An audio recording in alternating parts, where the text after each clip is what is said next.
Okay, hello. Today, as I said, is going to be the day of the 50th report from the WHO. We're currently on report 49. But I'm not going to talk about their report today. I'm going to talk about the fact that the epidemic has really moved from China to Europe and to the Middle East, and looks like it's moving also to America. Truly is a pandemic. This is the Johns Hopkins University website, okay? You can see clearly on here, there's China. There's the recovered, mostly in China, and here are the rest of the world locations which are going to catch up with China. In fact, they're on the same path as China. Here's my own graph that shows that, okay? This is China, nice S-curve now, converging at about 81,000 cases, as I mentioned in my last video. Hubei and Wuhan are converging around 70,000 cases. The rest of China converging at, I don't know, 15,000 or something like that, maybe a little bit less. And I'm just going to add the point for global cases, and this wedge here that I mentioned before that was opening up would be the rest of the world. The rest of the world is that wedge, and I'm going to add 3 more points, and you're going to see just how much worse it looks when I've added those 3 points.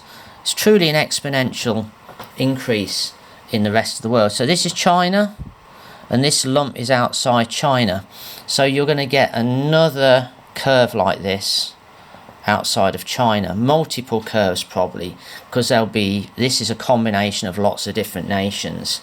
So it's time for me to pour a cup of tea, I think, and be very careful how I pour a cup of tea. I probably should have used a strainer to strain out any viral particles, not that that would work.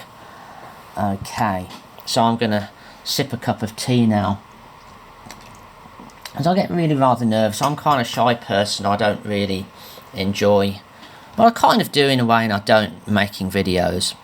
If I've got something to show that's worth showing, I think yes. But the thing that makes me most nervous is that I always end up looking at the data before I make the video, and it's usually pretty ominous.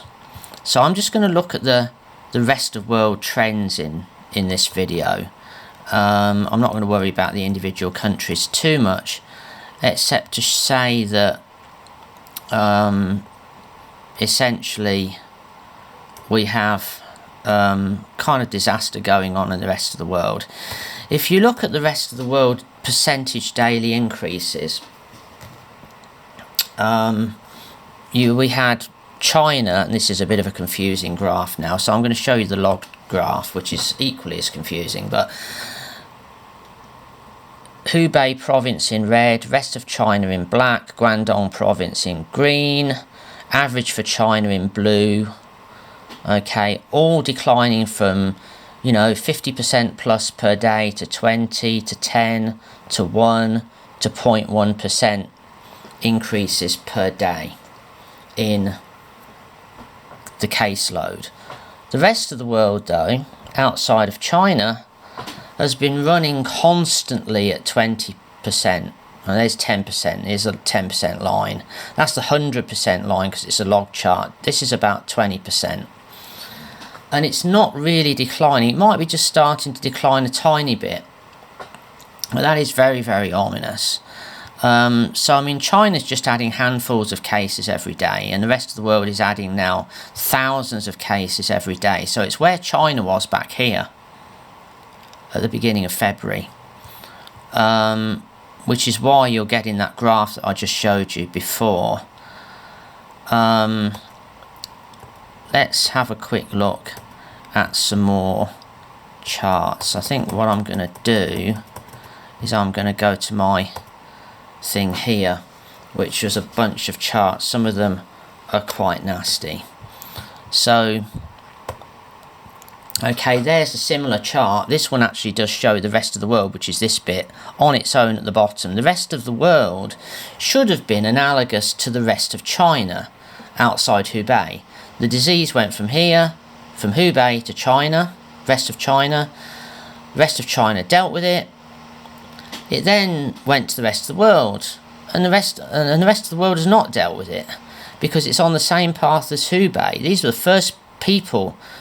Didn't get much warning about the disease, a brand new disease, and more than a month later, so it's end of January, now early March, 5-6 weeks later, with all of that extra warning, the rest of the world is doing as badly as Hubei province was doing at the beginning of February. That's absolutely disgraceful. The rest of the world should have done at least as well as the rest of China. So why is the rest of the world completely overtaken the rest of China? So this is Guangdong province, everywhere outside Hubei. 1.3 billion people, right? And then they've got about 14,000 cases or something like that, which is, I don't know, about 1 in 100,000 for the population as a whole. And here you've got, you know, various countries in the rest of the world. This is going to be made up of the Diamond Princess here, then a little bit later South Korea, then Italy, then Iran, of course, and soon to be Germany and France and everywhere else in Europe, I think, and then the United States. So this is on an upward path, yeah, a relentlessly upward path. It's actually going to meet China at some point, and I'm going to show the chart that shows that that is going to meet China. I decided to plot this on a log graph and just take the last 10 days or so of the rest of the world data. So again, this is the last part of that graph on a log scale. So you've got 30,000 cases, 3,000 cases. This is about 80,000 cases. This is China, going along almost flat, just rising a tiny bit. This is the rest of the world, almost perfectly exponential, so a straight line on a log chart with a very high correlation coefficient.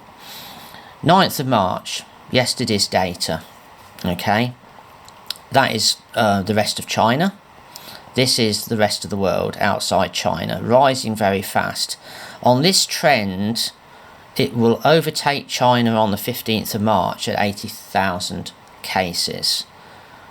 Now, if this slows down on the log chart and becomes a linear trend, it'll go out here somewhere, and it'll be 23rd of March, because actually it's 3,600 to 4,000 cases a day. And it's got about 50-odd thousand cases to catch up, because you're going from 30,000 to 80,000. So approximately it's going to take another 13 days or so from 9th of March, or 14 days from 9th of March to get up to here. So that's if this begins to decline, okay, on a logarithmic chart, it's going to be out here. But if this exponential trend continues, it's going to be the 15th of March when the rest of the world catches up with China, and that's just absolutely dreadful.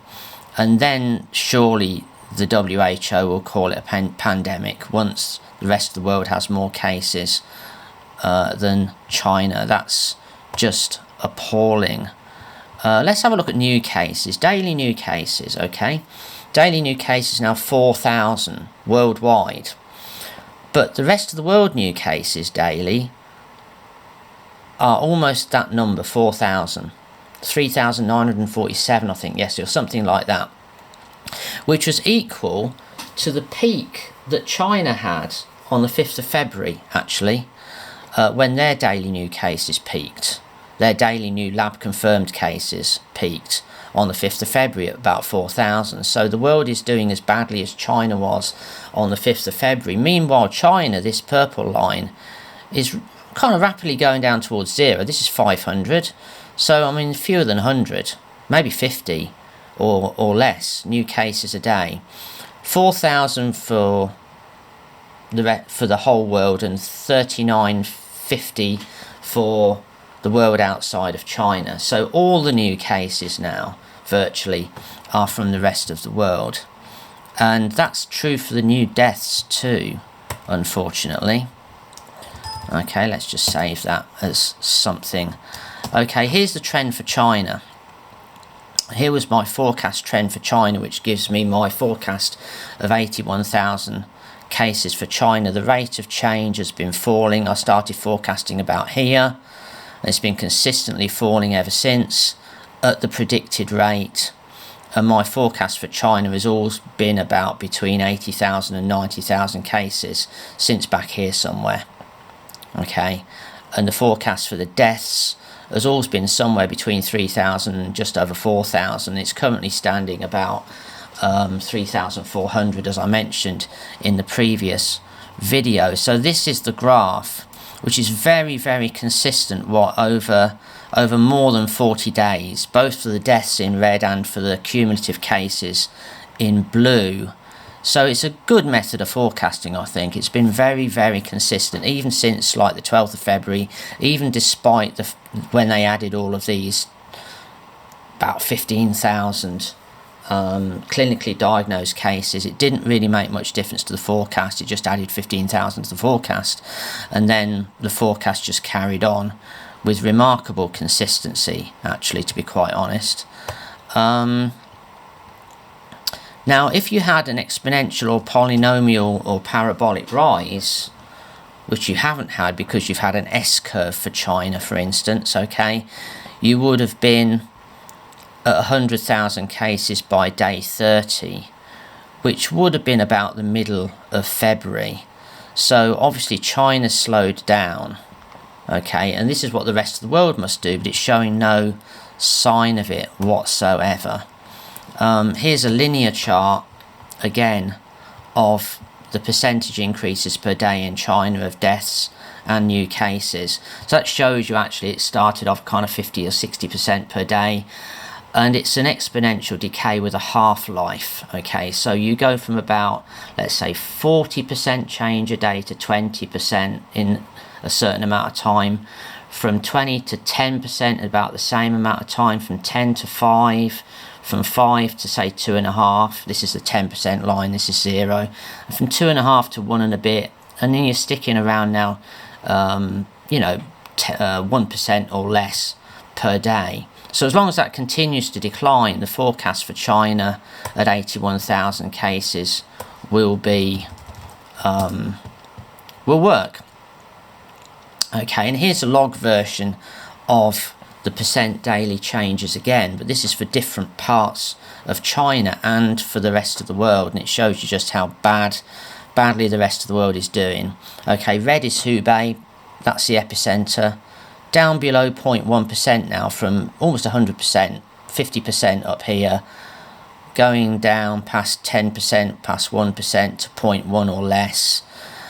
The rest of China did better than Hubei, obviously, because they ended up with much fewer cases, 15,000 instead of about 70,000. The total for China runs roughly with Hubei, a little bit lower sometimes. And Guangdong province, a typical province in the rest of China, again, was lower than Hubei. Okay, did better, has done better, and again is down below 0.1%.